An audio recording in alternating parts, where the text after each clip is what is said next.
الرحمن الرحیم فَإِنْ قَطَعَ الثَّوْبَ وَخَاتَهُ أَوْ صَبَغَهُ أَحْمَرَ أَوْ لَتَّ السَّبِيكَ بِثَمَنٍ ثُمَّ اطَّلَعَ عَلَى عَيْبٍ رَجَعَ بِنُقْصَانِهِ۔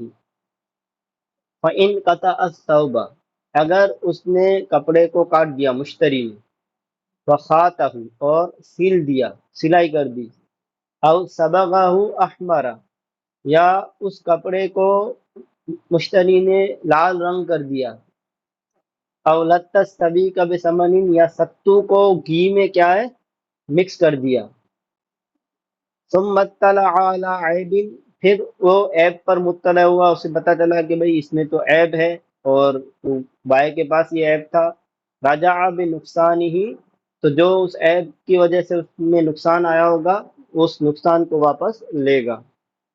کیوں؟ لامتناع الرد بسبب الزیادتی، اب چونکہ مشتری نے اس میں زیادتی کر دی ہے، ظاہر ہے کپڑے کو سیل دیا ہے یا لال کر دیا ہے، کلر کر دیا ہے، یا پھر اس میں گھی ملا دیا ہے، تو یہ مشتری کی چیز، اس میں زیادتی ہو گئی ہے، مشتری نے ملا دیا ہے، تو اب اگر اس کو ہم لوٹائیں گے تو ظاہر ہے ان چیزوں کو ہم الگ تو نہیں کر سکتے، تو اسی کو کہتے ہیں کہ لأنه لا وجہ الى الفسخ فی الاصل بدونها، کہ بھئی بے کو فسخ کرنے میں جو کپڑا یا یہ جو ستو ہے یا یہ کپڑا یا جو ستو ہے اس میں بغیر بدونہا، بغیر اس زیادتی کے فسخ کرنے کی کوئی صورت نہیں ہے۔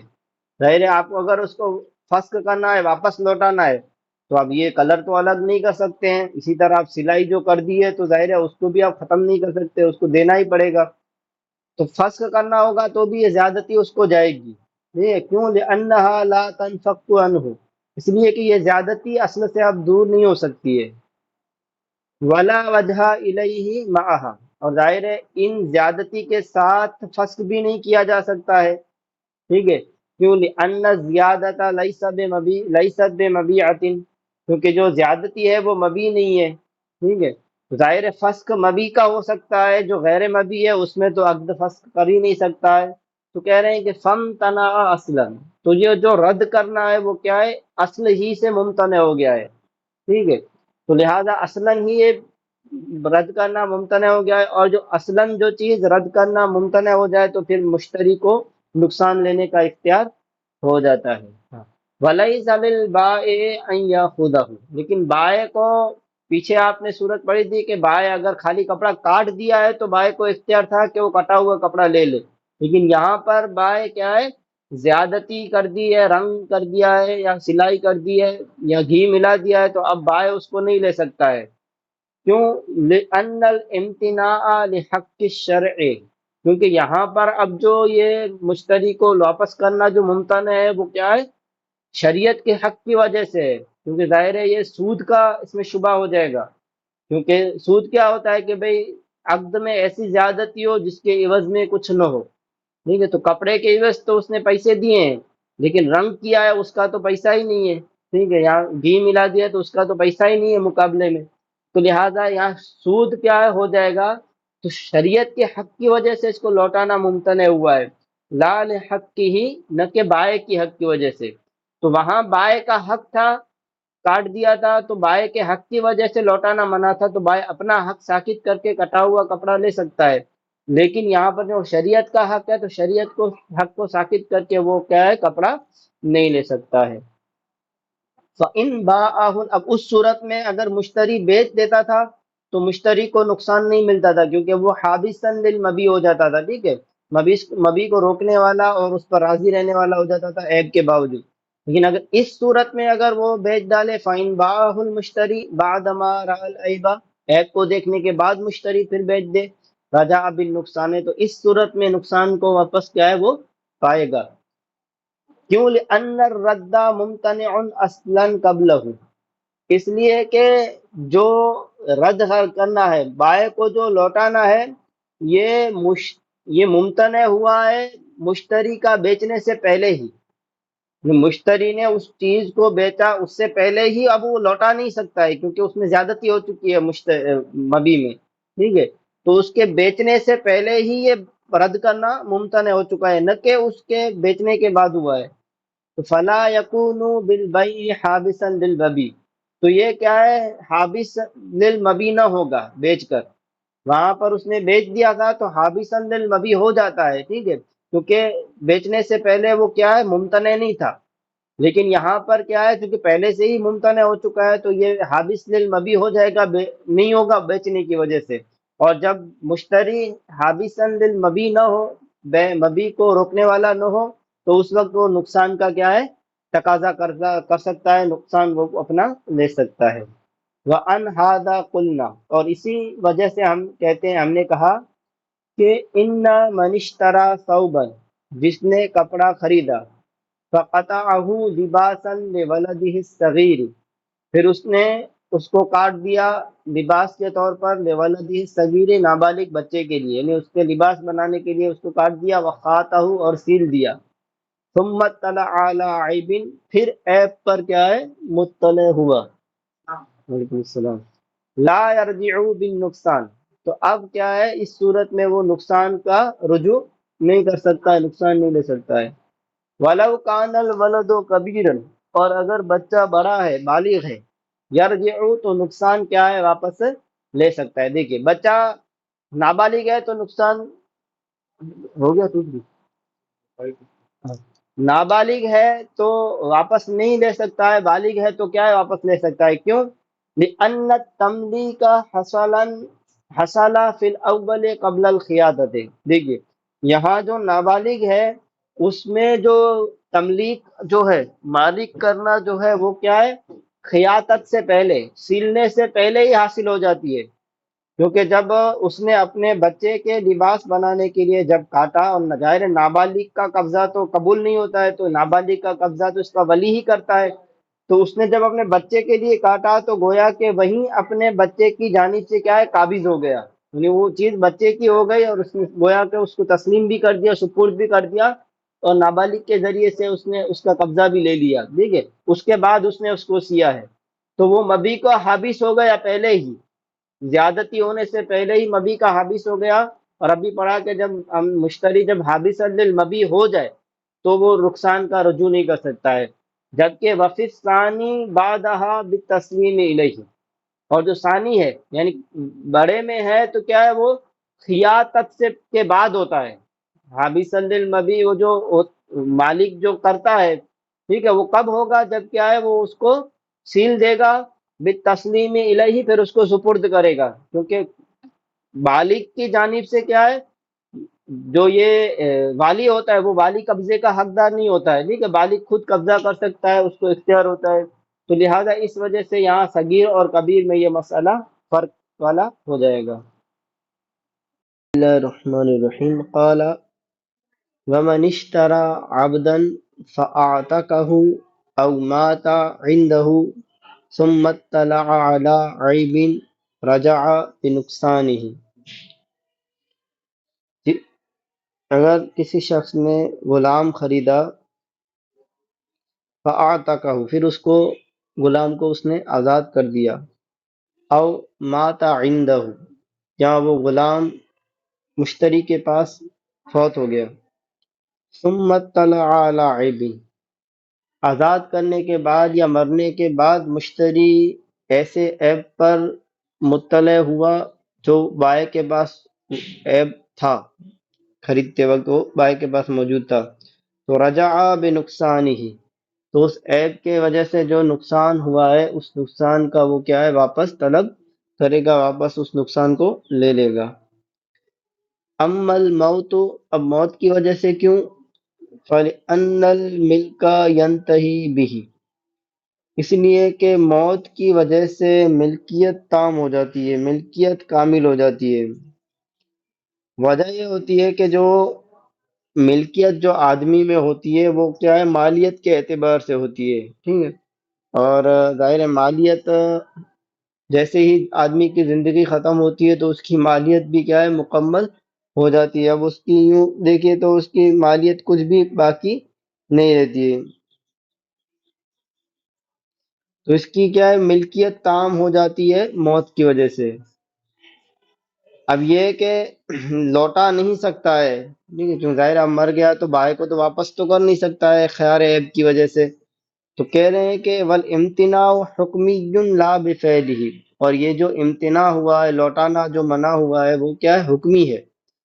یعنی اب ظاہر ہے ایک آدمی موت پر تو کسی کا اختیار نہیں ہے، مر گیا مر گیا، ٹھیک ہے، اس میں لا بفعل ہی مشتری کا تو کوئی فعل نہیں ہے، اس کی فعل کی وجہ سے تو مرا نہیں ہے، خود بخود مر گیا ہے. تو اب جو اس کو لوٹانا جو ممتنع ہوا ہے وہ مشتری کے فعل کی وجہ سے نہیں ہوا ہے، بلکہ کیا ایک حکم، ایک حکمی جو امر ہے جس کی وجہ سے اس کو لوٹانا منع ہوا ہے. تو اب لوٹا تو نہیں سکتا، تو اب عیب جو نقصان تھا اس کا وہ لے لے.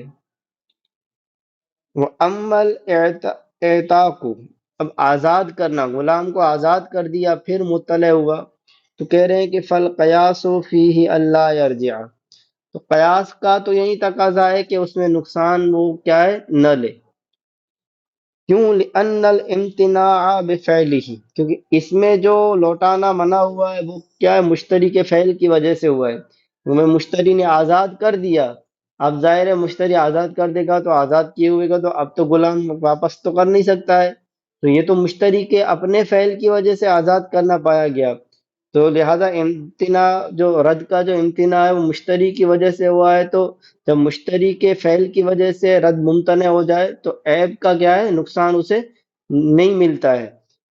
فسارا کل قتل، تو یہ اسی طرح ہو گیا جیسے کہ مشتری نے غلام کو خریدا یا باندی وغیرہ کو خریدا اور پھر اس نے اس کو قتل کر دیا، پھر عیب پر مطلع ہوا تو اس کو اس کا نقصان نہیں ملتا، تو اسی طرح یہاں پر بھی نہیں ملے گا.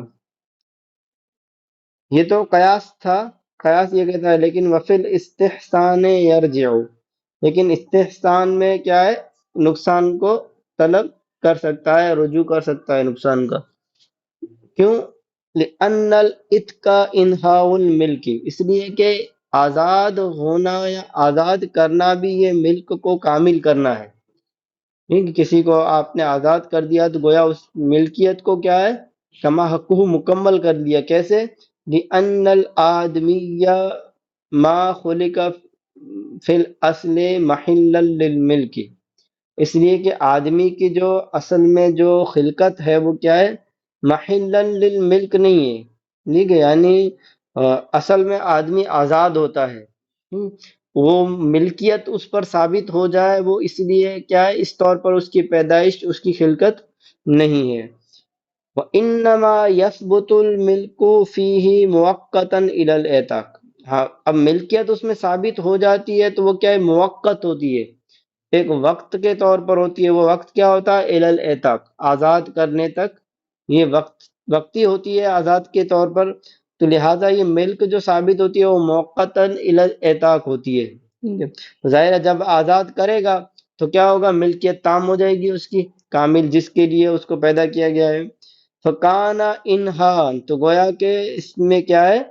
یہ ملکیت کو تام کرنا ہے، آزاد کرنا بھی. فسارا کل موت، تو یہ کیا ہے؟ قتل کی طرح نہیں ہوگا آزاد کرنا، بلکہ مرنے موت کی طرح ہو جائے گا. اور موت میں ہم نے پڑھا ہے کہ موت میں کیا ہے؟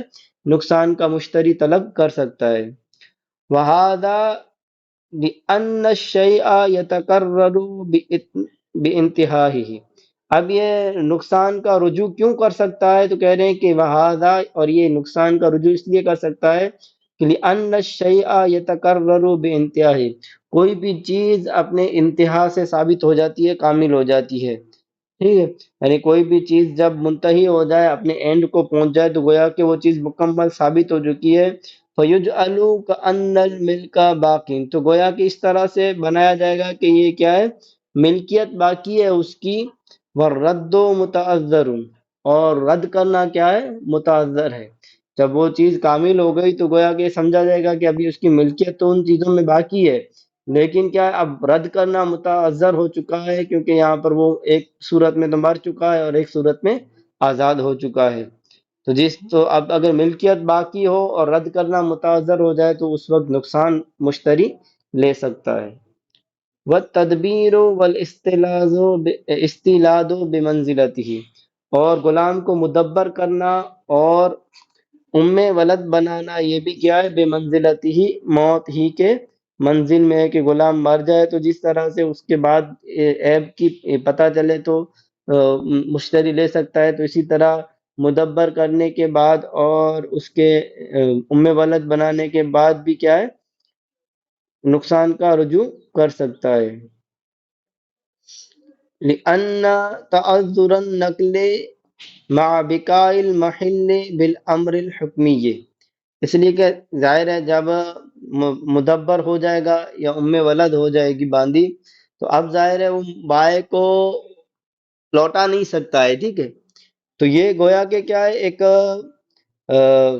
امر حکمی کی وجہ سے، یعنی اس نے اگرچہ اپنے فعل کی وجہ سے کیا ہے، مدبر کیا یا ام ولد بنایا ہے، تو محل باقی ہے، وہ چیز باقی ہونے کے ساتھ بھی کیا ہے، نقل کرنا متعذر ہو گیا ہے، ٹھیک ہے، اور یہ ایک امر حکمی کے سبب سے ہے، اس کے فعل کے سبب سے ہے، لہٰذا اس میں بھی کیا ہے، وہ رجوع کر سکے گا۔ وَإِنْ أَعْتَقَهُ عَلَى مَالٍ لَمْ يَرْجِعْ بِشَيْءٍ، اور اگر مال پر آزاد کر دیا، یعنی غلام کو آزاد کیا لیکن اس کا کچھ مال بھی لیا، اس نے پیسہ لے کر آزاد کیا، تو اب اگر بعد میں عیب پر مطلع ہوا تو کیا ہے، رجوع نہیں کر سکتا، نقصان نہیں لے سکتا بائے سے۔ کیوں؟ لِأَنَّهُ حَبَسَ بَدَلَهُ، اس لیے کہ اس نے اس غلام کا بدل روک لیا، ٹھیک ہے، بدل اپنے قبضے میں لے لیا، مبی کا جو بدل ہے اپنی ملکیت سے اس کو آزاد کیا اور اس کے بدل کو لے لیا۔ وحبس البدل کحبس المبدل، اور بدل کو روکنا یہ مبدل کو روکنے ہی کی طرح ہے۔